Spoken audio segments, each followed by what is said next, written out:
But right now, lovelies, it's time for your news by the numbers. There's no talking points. There's no talking heads. There's no smoking guns. Tonight, it's you, me, and the raw numbers. And tonight, we're talking about educators. And tonight's number is 7. The 7 ways teachers can respond to the evil of Charlottesville, starting now, with school just around the corner. Yep.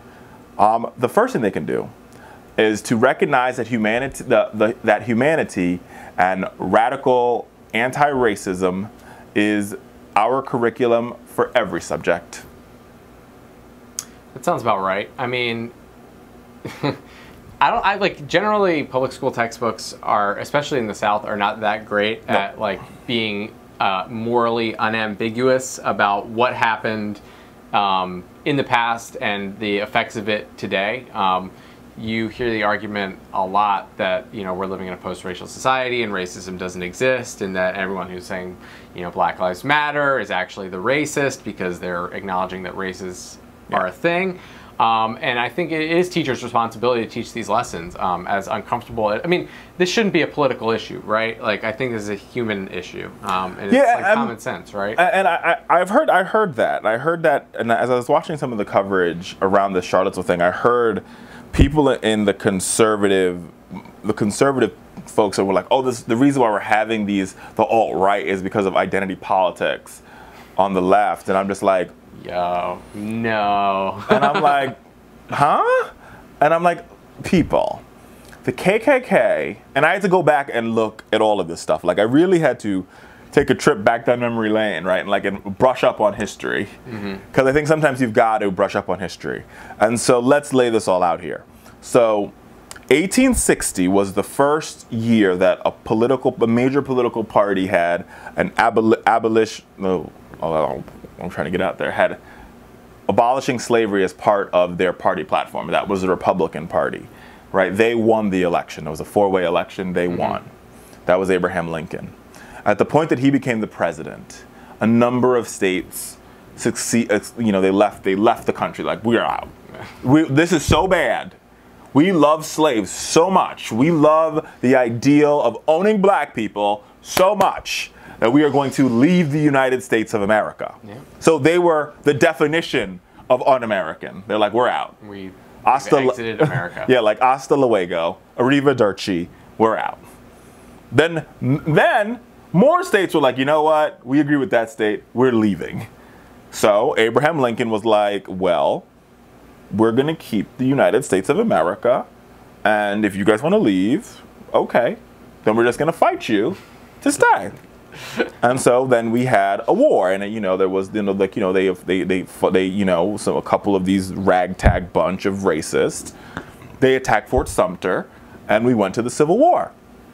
The North won, and the 13th Amendment was passed. That was the end of slavery.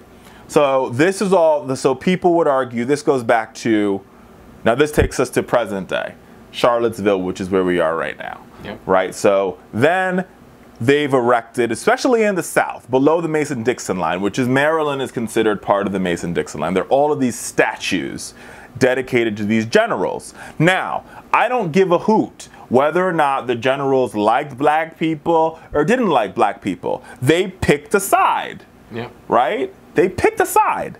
They said, we are going to fight for the people who want to own black people, period.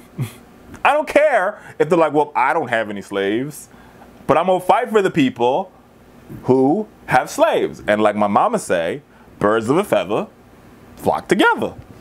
I mean, I think one of the things that is interesting about the Confederate statue thing that I think is bizarre is like, okay, so people are outraged about the statues. They want to take them down. I get that. You know, I'm on board with it. I see why you do it. They're a symbol of hate. Let's just remember who is on our money right now. A bunch of white slave owners, right? Right, but like, even it's a deep problem. See, I won't even go that far. And I said this. I was on Fox, and I said this earlier because Donald Trump made this argument in his press conference. Of how far do we go?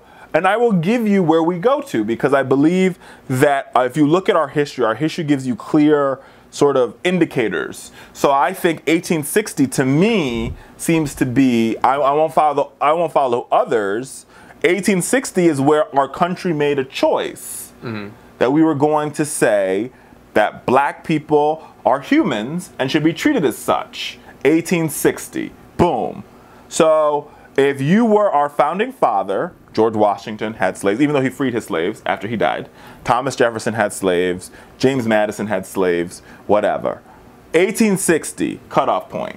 That's the line for Richard Fowler. That's the line for me, because at 1860, we as a nation voted and made a choice by electing Abraham Lincoln that slavery was no more the law of the land. And we fought over it.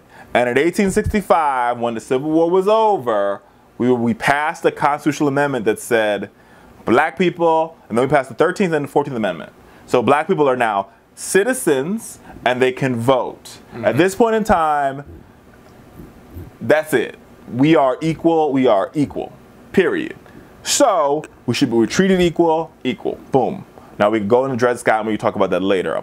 Just stay with me and I'm gonna bless you. So you have that piece. So I believe all of these, but the idea that we're honoring these men who fought to uphold an institution that saw me as not a human, and we go to schools with the names of these generals on there, and we go to church, we see you driving down the streets in Alexandria, which is a city over from here, and you see the big statue dedicated to this man that believed that I wasn't a human. And you know, in Charlottesville there's a park, and you have picnics at this park where I'm not a human. That's, you know, all these places where I'm not human, and you celebrate this man, and you have reenactments at these places where this, and so what people are saying, then you have these, so then you connect this all together. So you have people like David Duke and Richard Spencer who believe that Jews are subhuman. They believe I'm subhuman. They believe anybody that's not of the Aryan race are subhuman, and they're protesting the taking down of this memorial. Well, there's no reason as to why you should memorialize these men. These generals don't deserve my honor. They don't deserve my respect. They don't deserve me memorializing them. They don't deserve a monument. They don't deserve any of that. Because they believed in an institution where people who are Americans are less than. So they should be taken down, not yesterday, not today. They should be taken down not next month, not next year, not 5 years, not 10 years. They should be taken down today, immediately.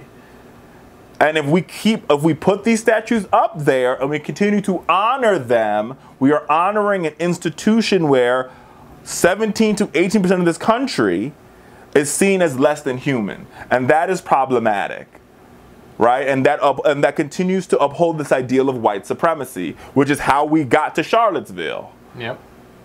So that's to answer the president's question. That's how far we go. 1860, boom, put a period on it. The Richard Fowler put it in a nugget. There you go.